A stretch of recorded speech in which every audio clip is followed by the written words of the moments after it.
ଯଦି ବାଡ଼ଗ୍ରାହୀ କହିଲେ ଆଉ ସେଠି କ'ଣ କାମ ଅଛି କଥା କହିବା କାହାର କିନ୍ତୁ ବାଡ଼ଗ୍ରାହୀ ଯଦି କହିଲେ ଯେ ଜିନିଷ ଚୋରି ହେଇଗଲା ତାକୁ ତ ଘୋଡ଼େଇବାର କିଛି କାରଣ ନାହିଁ ଘୋଡ଼ିବାର କିଛି କାରଣ ଅଛି ତାକୁ ଘୋଡ଼ିବାର କୌଣସି କାରଣ ନାହିଁ ସେଠି ପହଞ୍ଚିଲା କେମିତି ଯେଉଁ ଆପଣ କହୁଛନ୍ତି ଯେ ମୋଦକ ପହଞ୍ଚିଲା ବୋଲି ମୋଦକ ସେଠି ପହଞ୍ଚି ବାଡ଼ଗ୍ରାହୀ ଯାହା କହିଲେ ଯେ ତା ଭିତରେ ଗାର୍ଜର କେମିତି ଜିନିଷ ଚୋରି ହେଇଯିବ ଗାର୍ଜର ଚୋରି ହେଇଯିବ ଟେମ୍ପୁଲ ଅଫିସ ଚୋରି ହେଇଯିବ ଯେଉଁମାନେ ଥିବେ ସେମାନେ ହିଁ ଦାୟୀ ରହିବେ ଅମୁଣିଆଟେ ତାକୁ ଚୋରି କରିଦେବା ସେ ମାରା ହେଇଗଲା ତାକୁ ଭୋଗ କେମିତି ହେଲା ନା ଆଉ ଭୋଗ କେମିତି ହବ ସିଏ ଅମୁଣିଆ ମାରା ହେଇଗଲା ଭାବିବ ତାକୁ ସେଗୁলো ଆଉ କ'ଣ କାମ ରହିଲା କ'ଣ ଥରେ ସମର୍ପଣ ହେବା ଜିନିଷ ଯଦି ଅମୁଣିଆ ଯଦି ସମର୍ପଣ ହେଇଗଲା କିମ୍ବା ତାକୁ ହାତ ନେଇଗଲା ତାହେଲେ ସିଏ ସବୁ ଜିନିଷ ମାରା ହେଇଗଲା ତାମାନେ ଆମେ କାହା ସାଙ୍ଗରେ ଖେଳୁଛେ ଆମେ କାହା ବିଶ୍ୱ ନିୟନ୍ତାଙ୍କ ସାଙ୍ଗରେ ଆମେ ଯେଉଁ ଖେଳ ଖେଳୁଛେ ତା ଫଳ ନିଶ୍ଚିତ ଭୋଗ କରିବେ ଏବଂ ଯିଏ ବି ଖେଳିଥାଉ ସେ ଧୂଳିସାତ ହବ ତଦନ୍ତ ହେବା କଥା ତଦନ୍ତ କ'ଣ ହବ ତଦନ୍ତ ହେଇକି ତଦନ୍ତ ପରେ ହେଇଥିଲା ୟା ପୂର୍ବରୁ ମାସେ ତଦନ୍ତ ହେଲା ତା ପୂର୍ବ ଅନେକ ତଦନ୍ତ କଲାଣି ତଦନ୍ତ କିଛି ରେଜଲ୍ଟ ଆଉଛି କିଛି ନାହିଁ ଆମେ ଖାଲି କହିଦେଉଛୁ ଯେହେତୁ ବର୍ଷା ହେଉଛି ଛତା ଦେଖା ଚାଲିଛି ଭାବନ୍ତୁ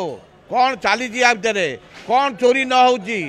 ମହାପ୍ରଭୁ ସୁସ୍ଥ ହୋଇନାହାନ୍ତି ତାଙ୍କ ଔଷଧ ଚୋରି କରିଦେଲେ ମହାପ୍ରଭୁ ସୁସ୍ଥ ଯେମିତି ଆମ କଥା ଯାହା ମହାପ୍ରଭୁଙ୍କ କଥା ସେୟା ଏକା କଥା ମହାପ୍ରଭୁ ସୁରକ୍ଷିତ ହୋଇନାହାନ୍ତି ତାଙ୍କ ଦେହ ସୁସ୍ଥ ହୋଇନି ତାଙ୍କର ଜିନିଷ ମୋଦକ ଚୋରି ହେଇଯିବ ଆଜି ଫୁଲ ତେଲ ଚୋରି ହେଇଯିବ କ'ଣ ଚାଲିଯିବ ତା ଭିତରେ ମୋଦକ ନେଇ ବିକ୍ରି ହବ ବିକ୍ରି ହେଲେ ନା କ'ଣ ହେଲା ସେଠି ଇଏ କୋଟି କୋଟି ଟଙ୍କା ଖାଇକି ଆମେ ତାକୁ କାହିଁକି ନୁଚଉଛେ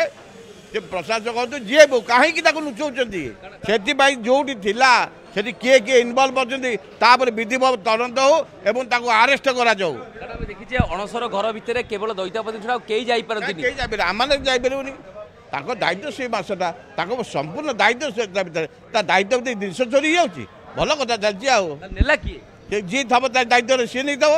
ଶ୍ରୀମନ୍ଦିର କମାଣ୍ଡର ବି ଜାଣିବା କଥା ଓ କମାଣ୍ଡର ଜାଣିଦେବେ କି ନ ଜାଣି ସେ ତା ଉତ୍ତର ଦେବେନି ଯେତେବେଳେ ହବ ତଦନ୍ତ ହବ ସିଏ ତାର ଉତ୍ତର ଦେବେ ସନ୍ତୋଷଜନକ ଉତ୍ତର ଦେବେ ନଚେତ ସିଏ ଦାୟୀ ରହିବେ ଏବଂ ଯିଏ ବି କମାଣ୍ଡର କ'ଣ ଦାୟୀ ରହିବ କମାଣ୍ଡର ଯଦି କିଏ ନେଇଯାଇଥିବ ସିଏ ଦାୟୀ ରହିବ ଏବଂ ମୁଖ୍ୟ ପ୍ରଶାସକ ଯେଉଁ କଥା କହୁଛନ୍ତି ସିଏ ବି ତାଙ୍କର ତୁରନ୍ତ ତଦନ୍ତ କରୁଛନ୍ତି ଆଜି ଦିନ କାହିଁକି ଅପେକ୍ଷା କରିଛନ୍ତି ମହାପ୍ରଭୁ ଦେହ ତ ସୁସ୍ଥ ହୋଇନି ମହାପ୍ରଭୁ ସୁସ୍ଥ ହେଲା ପରେ ମୋଦକ ସମସ୍ତେ ଟିକେ ଟିକେ ପାଆନ୍ତି ପଳେଇବ କ'ଣ ତା ଭିତରେ ଯେମିତି କାମ ହେଉଛି ଆମେ ଅଣସର ପିଣ୍ଡି ପାଖେ ଅସ୍ଥାୟୀ ରତ୍ନଭଣ୍ଡାର ହେଇଛି ତା ଭିତରେ ତା ମାନେ ରତ୍ନଭଣ୍ଡାର ରତ୍ନ ଖୋଲିକି କିଏ ନେଇଗଲାଣି ସେ ଭାବିବା ରତ୍ନଭଣ୍ଡାର ତା ପାଖେ ଯେଉଁ ଅସ୍ଥାୟୀ ରତ୍ନଭଣ୍ଡାର ତାକୁ ବି କିଏ ନେଇଗଲାଣି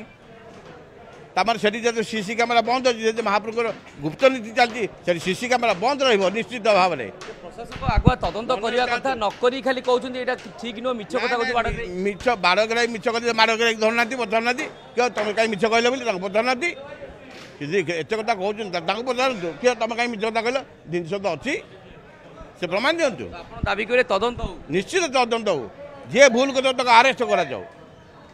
ଗୋଟେ ପାଲା ଚାଲିଛି ଗୋଟେ ନୁହଁ ଗୋଟେ ଖାଲି ଗୋଟେ ଚାଲିଛି ଦିଘା ଚାଲିଛି